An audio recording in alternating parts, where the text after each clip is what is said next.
welcome back to Zeitgeist. I am Josué, and with me today we have DJ and Empress Zingha, the creators of Gine On magazine. And Gine On magazine is a digital media, a space for all Bajan talent, music, arts, and all the events that are going on. So glad to have you guys here with us. Man, thank you for having us. Yeah. So I would say, like, what's going on? Man, we here? We good? Yeah. So give me with the trademark, like, what made you guys decide that you wanted to be bigging up 100% Bajan talent?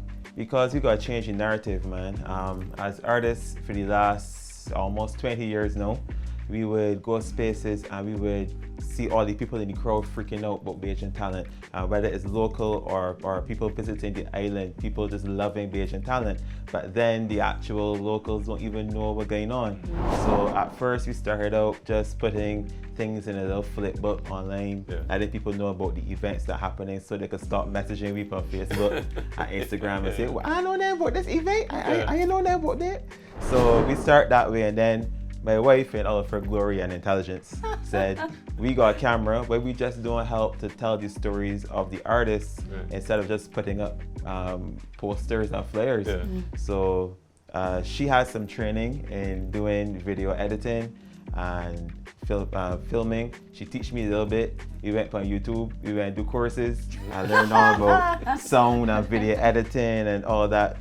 We started to tell these stories of the Bajan artists so that the locals and the visitors could get to see them as stars, and so they could get to really understand that these is people that we should all be celebrating. Right, understand. That's really cool. So I guess, you know, like, you were the Empress was the brains behind the operation. That's right, guys. It's a team effort. Yeah. So did you ever think that you spend your career like working directly with like each other, like with your spouse?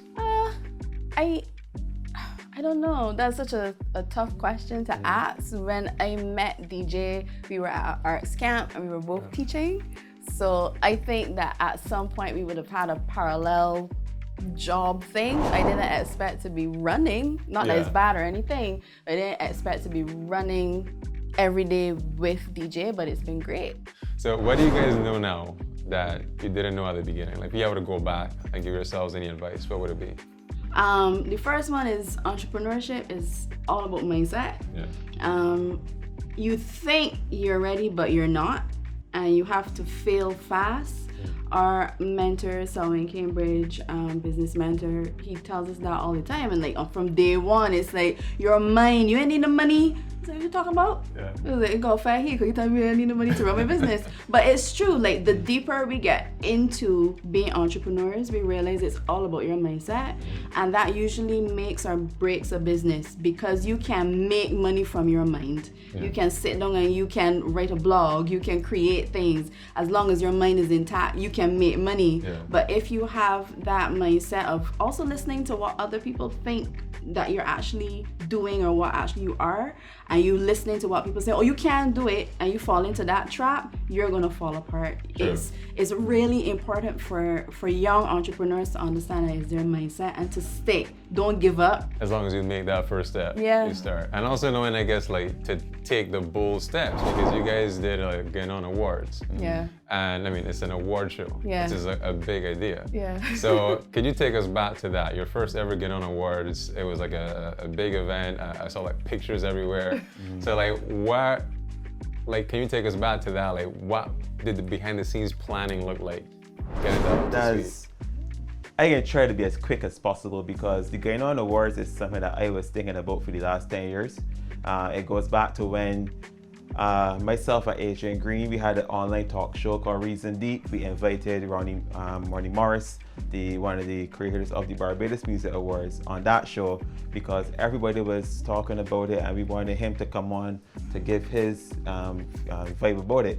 And from that time I was saying Bajans have to have a way to also not just big up music, but big up everything in culture that Barbadians do, because culture is what we do, it's who we are. And we have to do it in a way where it don't feel like if it's too judgy. We have to find a way to get out of these little cliques that everybody in, because as an artist myself, you know that the poets in that group and the visual artists in that group and the cookers in that group, right? The cookers, you understand? The photographers in that group, you understand? So we have to find something to bring in the community and bring everybody together. So you need the community, you need the public, you need the people.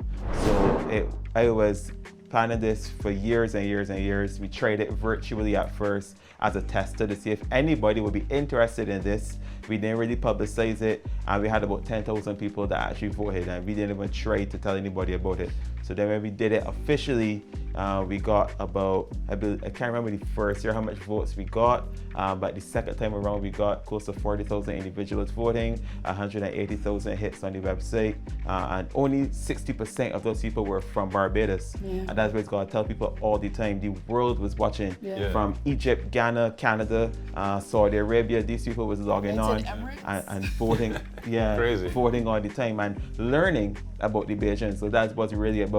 It's the foundation, it's learning about Bajans, so that when you go on there, you can see the different photographers, you can click on their links, you can see the culinary artists, you can click their links, you can hire them for your next event. The visual artists, you can get to communicate with the fashion designers, communicating with the musicians, and all they can work together. And we saw the communication happening on the website, on Instagram. When we had the event, you saw people mingling and building the contacts. And that's what it's about. It was great having the support of the Ministry of Culture, Creative Economy, and it was great to also have the support of the US Embassy this year. And they called us, the US Embassy called us and said, we see what you guys are doing, how can we get this Bajan talent exposed to more people overseas, you know? So I know to a lot of people it seems like if it's a big thing, but to me it ain't even that big. Like, it's still got so much work to do. I've been planning this for so long. I dragged she along with it. I know that when we did it, you can get all the haters and things coming on board, and you got the avid followers coming on board, you can get the passion. But that's what Bajans like to do. We like bare passion, we like to talk and everything, and I all for it, man. As I said it already, it's all about changing the narrative, because people somehow feel that Bajans mediocre, and that is craziness.